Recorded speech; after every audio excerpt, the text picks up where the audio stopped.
Osrith did not know when she realized she loved that land of her mother. Was it when she arrived, the river twisting from sea to estuary to narrow strait, whose landscape undulated over the flat land, taking them to the walled city of Caerleguilid, as Domhnall mac Corstant's 4 trusted warriors chanced on those raiding a village outside the fortified city's walls?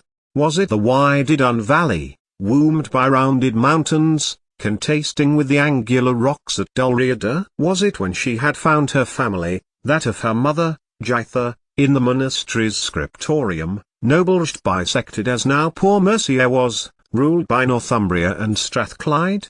It could even be when she had discovered the secret, which had revealed exactly what each of their roles in Cumbraland really was, when the king, Guthred, had listened to her enthuse over his kingdom. Had that been it? It may certainly have been the turning point. When she thought about it, Osrith was almost certain that it was when she had fled, as snow fell around them while, as Caerleguilid's monastery burned, she was held firmly onto a horse by a man who was her enemy.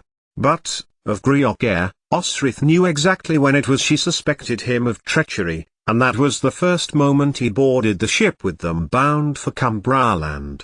8,888,888. The little party of warriors sent by the king-elect of Alba camped within sight of their craft on the coast of Strathclyde a fortnight after setting off from Grioghair's stronghold.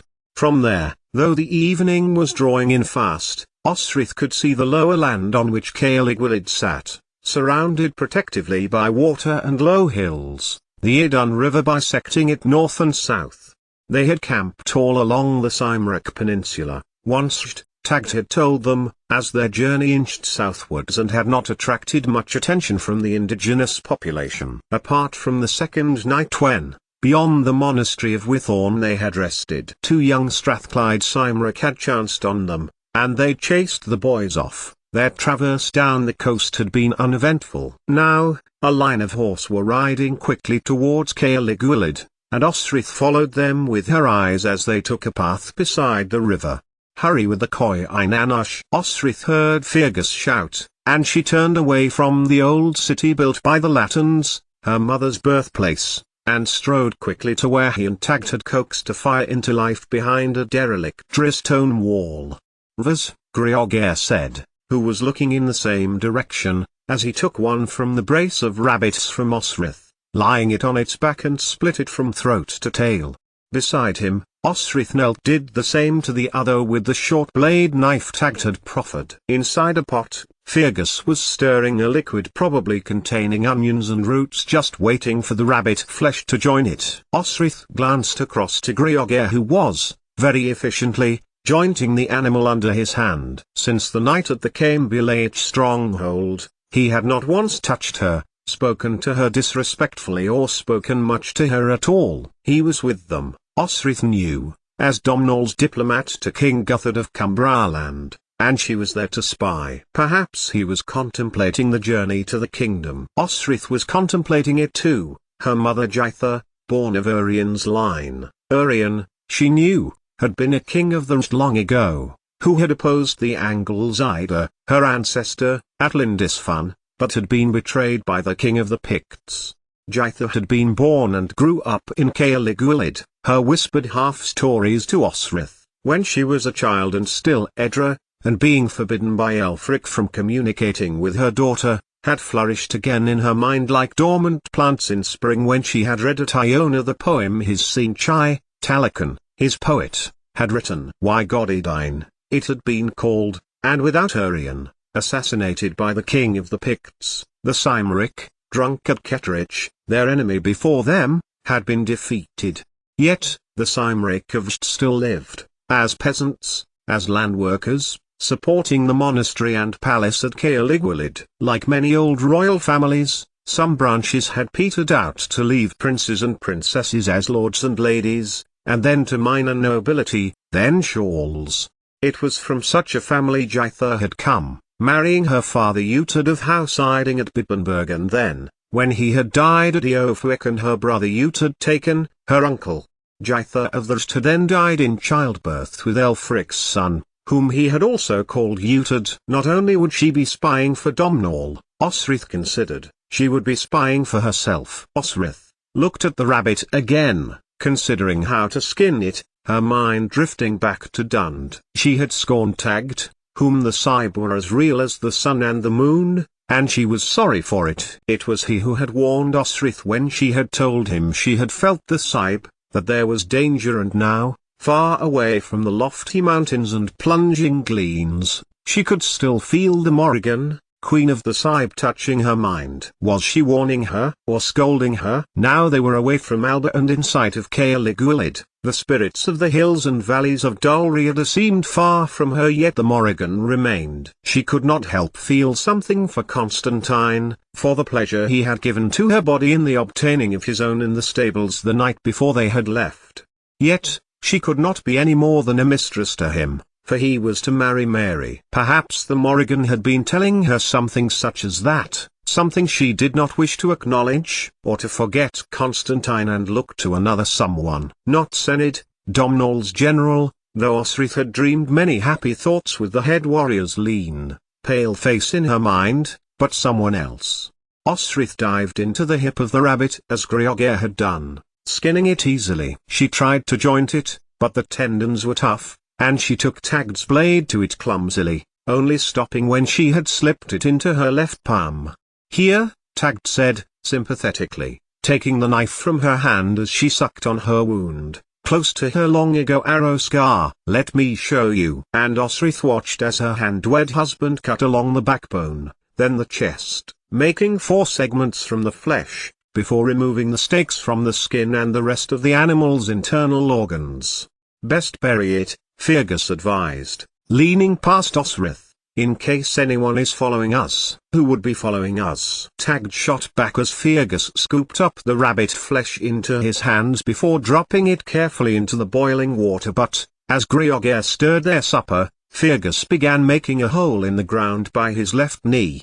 Osrith stood tall. The rose were still there, a line on the eastern horizon. But, someone was there, Osrith sensed, and carefully scanned the vista inch by inch, looking for trouble. "There's no one," Tagged said, his tone soothing by her ear. "Come and eat, Osrith, and we can rest and move on at dawn." The rabbit was tender. Fergus, a voracious eater, was also a skilled cook, and, as the winter sun inched towards Aero, Osrith, with stomach sated, felt her eyes heavy. She got up. She was, as every night, on first watch, to watch that the fire did not extinguish, to watch for any attackers. To stave off tiredness, she began to walk about, drawing her wool cloak about her. Frost glittered in the air. It would be a cold night. She looked across to Tagged, usually first to begin to sing phrases of a melody before building it into song. He sat silently, whittling at an ash stick with the seeks he had lent Osrith to prepare the rabbit with.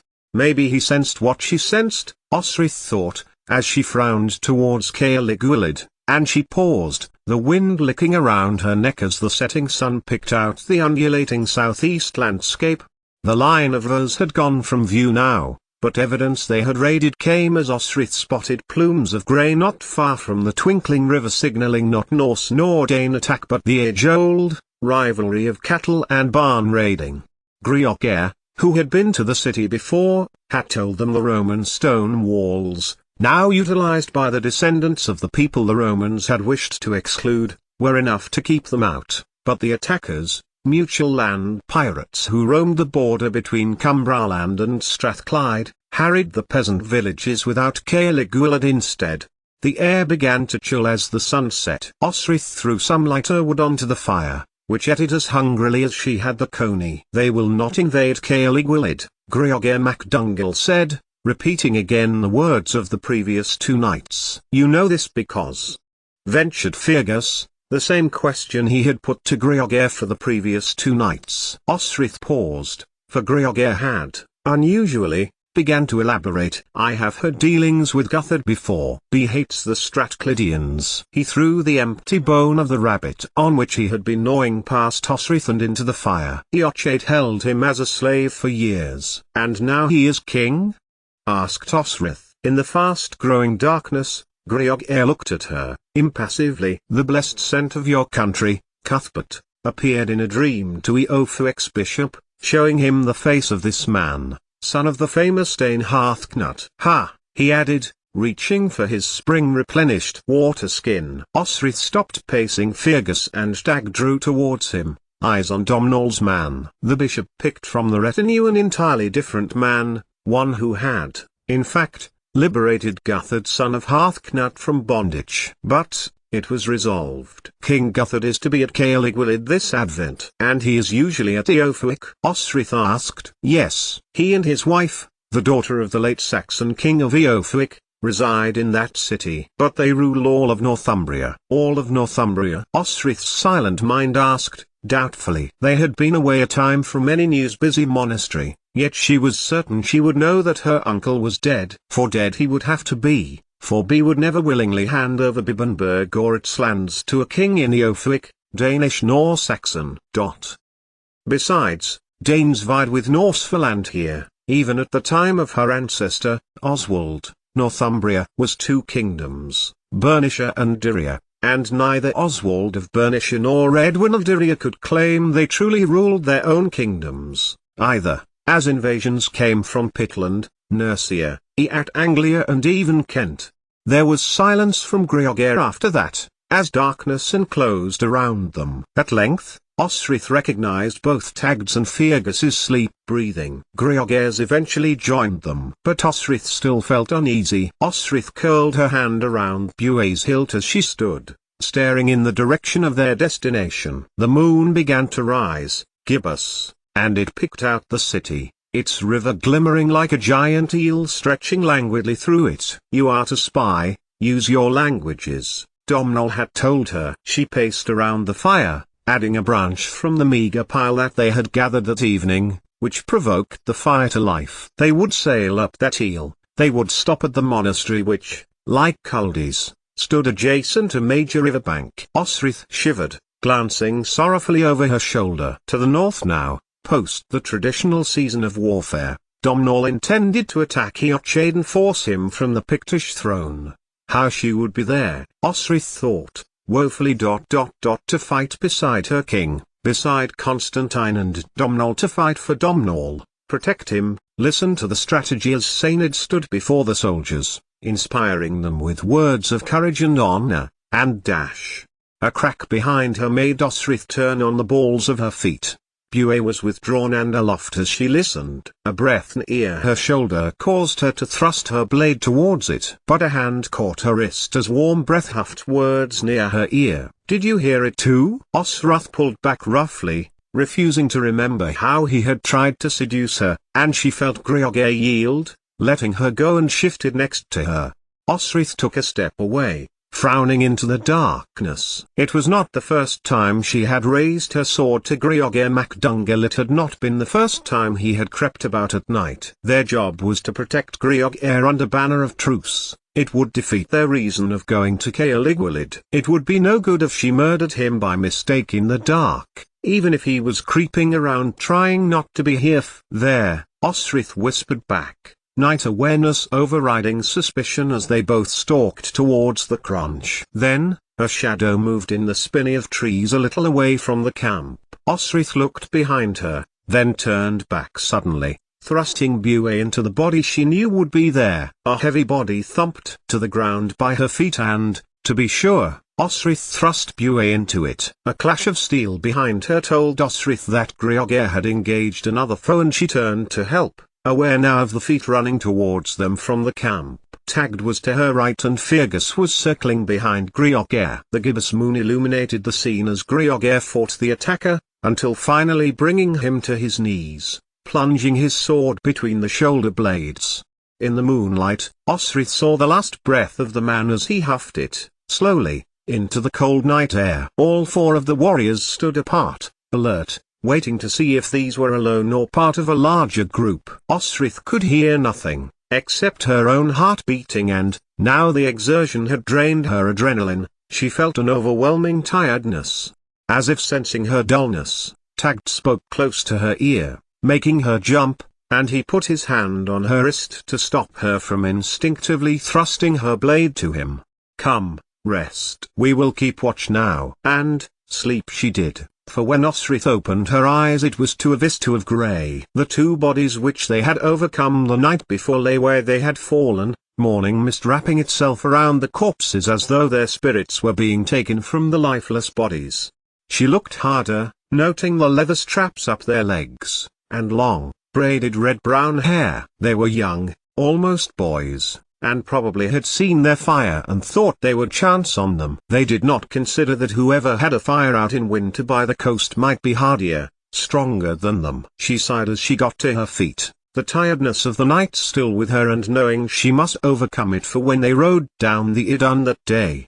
To Strathclyde Cymric, Tagged said, as Osrith flung her cloak around her shoulders, "Look like the two we scared away at Whithorn." He proffering her the leather water skin and gesturing to the fire as Osrith turned to look back at the dead warriors. "Only boys." Then she turned back and looked up to Tagged, who pushed the water towards her again, insistently. She took it and drank, gratefully, before crouching to the stone. "You, Fergus?" Osrith asked, as she gestured to the fire. Two herring were browning on a stone. Most of one had been picked away, though some of the dorsal meat was still there. Fergus grinned his wide, generous smile and gestured to them. Osrith scooped up some of the flakes and roasted skin, eating it hungrily. Fergus nodded. It was uncanny, the young man's ability to locate food. "Of that group we saw yesterday, no doubt," Grioghair said, who had been staring at the dead men. "Others must have been let out to scout, came too close last night." "Will we encounter more?" Osrith asked,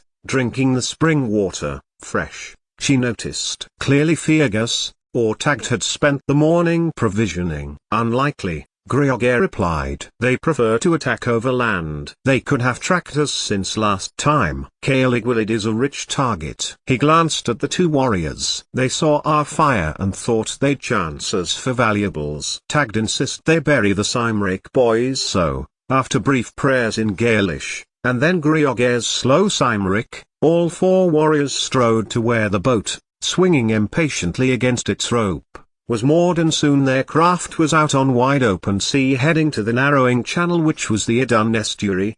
Even with the sail, they had their work cut out. They were rowing against the current, and they battled their way up to the river. It took them most of the day and made little progress, camping out on the bank in sight of the city. "We could walk," Fergus suggested as they tipped the boat up onto its side while Grioghair began to build a fire and carry the boat. Tagged had laughed. Osrith said nothing as Fergus pulled a salmon from the river, a miracle so late in the year. Danes had carried their boats overland, Osrith wanted to say. They had raised them up a cliff to invade Paris, attacking the Merovingian king. In Francia, it had been reported in a rather shrill letter from a bishop living in Paris to one at Combesil's monastery at Doyer. But she didn't, and they camped within view of the city, Tagged singing softly of a long-ago battle. Osrith took the first watch and, after being relieved of her watch as the moon grew high by Fergus, slept easily. She awoke to fine, milling rain which soaked her cloak and made her shiver as they rode up the snaking Idun. It was cold and the mid-November morning had not yet broken as they left, but Osrith warmed as she heaved mightily on the boat's oars against the current until finally they made it to Caeligwylid as the sun began to fade, and to its monastery, situated on the north bank at a bend in the river. Stone walls defended the monastery, which was raised at the center, standing high up, its wooden boards petered to where a cross was displayed at the point. On its bank several men stood, churchmen, waiting, and Osrith felt nothing less than relief when they could tie up their little boat and declare their business. Grioghair alighted first, tying up the boat between larger fishing boats. One of the men, taller than the others, hair grey, eyes alert, spoke to him as Osrith, Fergus and Tagged trod onto the damp mud quay. The setting sun sent shafts of light through the dense cloud, illuminating patches of green moss in amongst the damp earth. Osrith could not, at first, understand what the man, clearly a bishop from his richness of dress, so used that she was from to hearing and speaking Gaelish and Cymric, and she strained to catch words she knew. After trying again in what Osrith understood to be Anglish, Grioghair again addressed him, his tone slower and more staccatoed before turning to her. ushering her forward. Tagged and Fergus strode to a spot just behind her. "You have business with the king?" the abbot asked in English, peering down at her. "You speak," Grioghair instructed, clearly annoyed at not being understood, and Osrith stepped between the two men. "Indeed, my lord," Osrith said carefully, inclining her head, and went on to explain that Grioghair MacDougall was Domhnall MacCaustin's royal representative and that he understood that King Guthred was expecting them. The abbot, whose name was True, peered down at Osrith, then addressed Grioghair. "Alba Eochaid?" he asked. Grioghair shook his head. "My lord, Grioghair MacDougall represents the true king of Alba, of the direct line of Sained MacAlpin, late crowned at Dund." Pride filled her as she added, "Domhnall MacCaustin." "Indeed?" Abbot True looked across to Grioghair, and Osrith translated. Once he had given his reply, Osrith relayed it to the abbot, as close a translation to which Grioghair spoke. "Eochaid of Strathclyde, of Run MacArthurgale, does not like it that Northumbrians, and Danes, rule here, for he sees Cumbraland as the hen o' lead, and claims it accordingly." She added, it was only later that she realized why the previous abbot, Eardred, had claimed Guthred as their king. They were seeking to retain their independence from Strathclyde. As Abbot True listened, Osrith's mind realized that as well as being distantly related to Constantine, she was, through her mother, distantly related to Eochaid Run. "Then your lord Domhnall MacCaustin and King Guthred have a common enemy?" he addressed Grioghair, breaking off suddenly and turning the corners of his mouth up in a smile before looking back at Osrith. "Does your lord Grioghair know that Eochaid had King Guthred enslaved?" Osrith didn't bother to translate this, for Grioghair had told them this. "Then," the abbot said, raising his arm in a warm gesture needing no translation, "men of Domhnall MacCaustin, you are expected, and most welcome."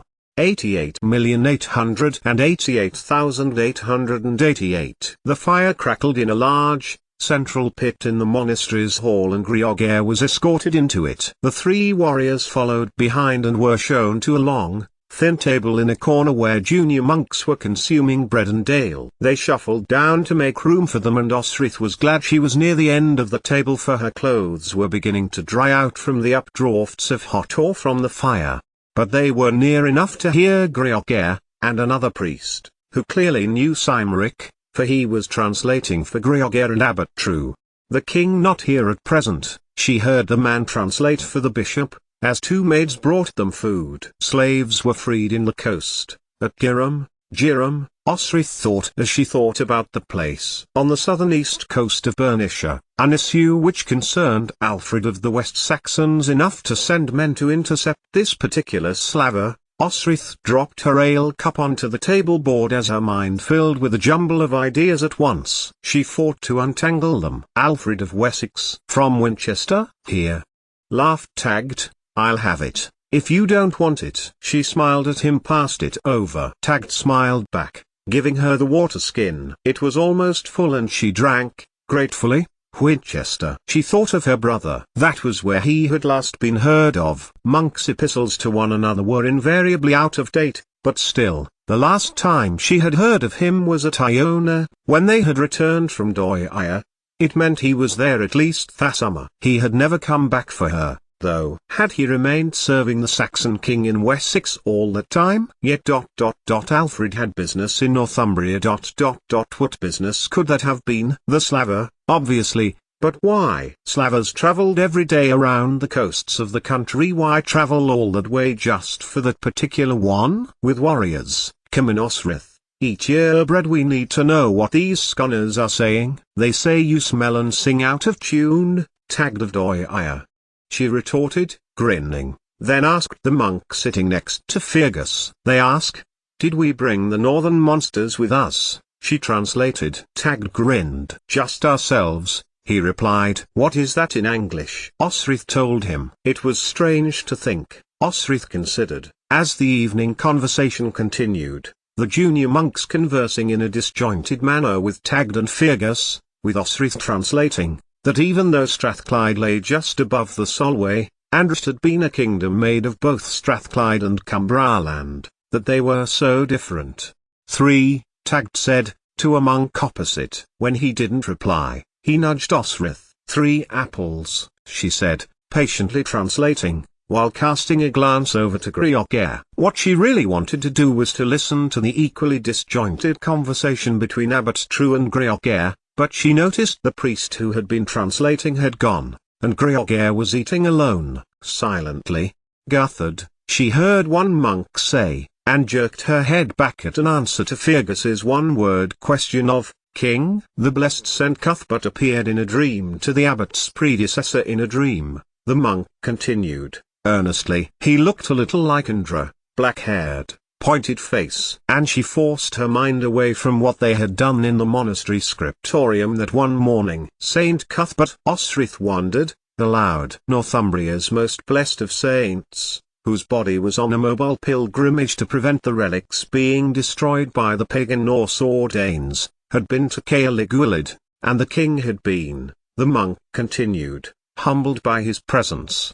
The first saint of Northumbria after they left the church, Griogère added. Osrith looked up to see Domhnall's man there, standing next to her at the end of the boards. Before King Oswy of Bernicia turned to Augustin and away from Comesill. Osrith looked across to the monks, then back to Griogère. Tell them, he added. AMD she did. Around the table, the monks nodded in agreement. The monks have taken it for safekeeping. Now this place is holy, the monk added. Halligwafikland, King Guthard calls it Holy People's Land. And the king is in the Ophir, or Jerem? Osrith asked, not caring that Griogère was beside her. Yes, the one resembling Indra replied. He did indeed look like the Comesill monk from Doia who had fondled her tits and whom she had masturbated to orgasm, who met an untimely death at the hand of a Norse warrior. But he is coming here, for Advent. And then the monks departed to prayers, bidding Osrith, Tagd and Fergus goodbye in their newly learned Gaelish. So, while we await the king,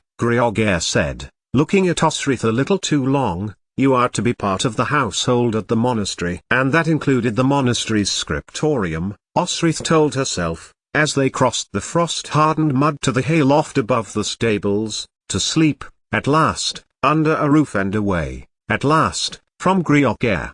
As she sank into the hay next to the already snoring Fergus, she considered the interception, and destruction, of a Slaver ship that was important enough for both the king of the West Saxons and Cumbraland to take an interest. And, as her mind drifted to sleep, she thought of Ethan, and wondered whether it was her ship, and if she were now free. 88,888,888. What delights there were in the scriptorium tower. Little had been kept of current correspondence, little gossip amongst monks, for Osrith had spent her first days searching for snippets about Wessex, Bicca and her brother, and, now of the UNA tilde copyright ill, of Flansinna and Muir's court. Nothing of substance was contained within it, and instead, read anything she found of interest. Osrith barely saw Abbot True, saw little of Griogère and no sign of the king of theirs. Even Tagd and Fergus were kept busy with tasks around the monastery and castle. Anyone would think they had simply swapped Dunnottar for Caerliguilid. She found Tagd cleaning the stables when she descended the monastery's steps 5 days after they'd arrived. Up at the very top,